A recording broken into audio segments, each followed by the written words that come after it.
A është Elon Musk thjesht një miliarder i fiksuar pas inovacionit, apo një figurë shumë e fuqishme dhe më e rrezikshme se sa duket?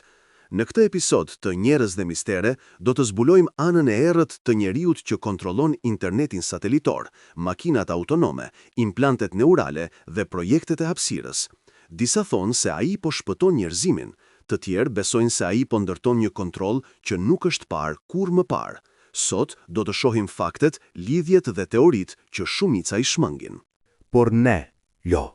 Zyrtarisht, Elon Musk është drejtuesi Teslas dhe SpaceX, por në realitet, ai kontrollon shumë më tepër internetin global përmes Starlink, potencialin për të lexuar mendjen e njerëzve me Neuralink, miliona makina autonome që mbledhin të dhëna në çdo sekond dhe raketa që mund të dërgojnë çdo ngarkesë kudo në botë brenda minutash.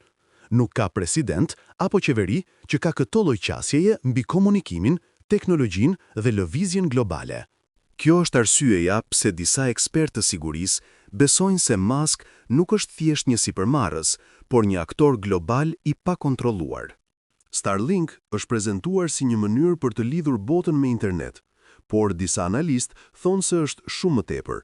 Me qindra mijëra antena aktive në 10 shtete, Musk kontrollon aksesin në informacion.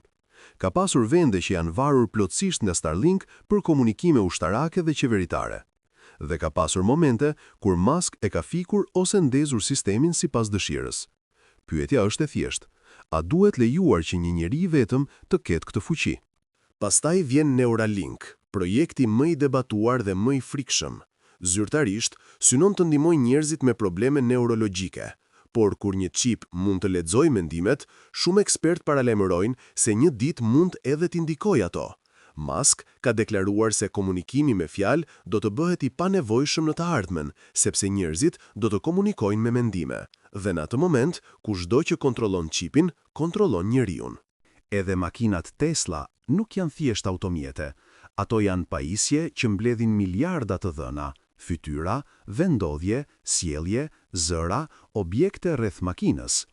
Askush nuk e di realisht se çfarë bëhet me të gjitha këto informacione, por një gjë dihet: Musk zotëron një prej databazave më të mëdha të sjelljes njerëzore në botë. Ndërkohë, SpaceX është kompania e vetme private që zotëron raketa të afta për misione që zakonisht i kryejnë vetëm ushtritë dhe qeveritë.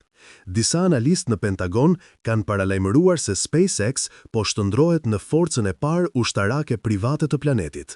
Dhe kjo ngrit pyetjen: apo ndërton Musk një perandori teknologjike që nuk i përgjigjet askujt? Kur i sheh të gjitha së bashku, kontrollin mbi informacionin, komunikimin, të dhënat, lëvizjen dhe qasjen në hapësirë, shfaqet një model që është i pamundur të injorohet. Apo përgatitet diçka shumë e madhe? A është kjo një epokë e re e teknologjisë që do të shpëtojë njerëzimin, apo fillimi i një kontrolli të pakufizuar që nuk është parë kur më parë? Nëse Musk vërtet po punon për të mirën e botës, ai mund të jetë një nga figurat më të mëdha të së ardhmes, por nëse po ndërton një sistem të centralizuar pushteti, atëherë mund të jetë njeriu më i frikshëm që ka jetuar ndonjëherë. E vërteta ende nuk dihet, por shenjat janë aty. Dhe ne, Njerëz dhe Mistere, do t'i ndjekim një nga një. Nëse ky episod ju bëri të mendoni, abonohuni dhe qëndroni me ne. Misteret sapo kanë filluar.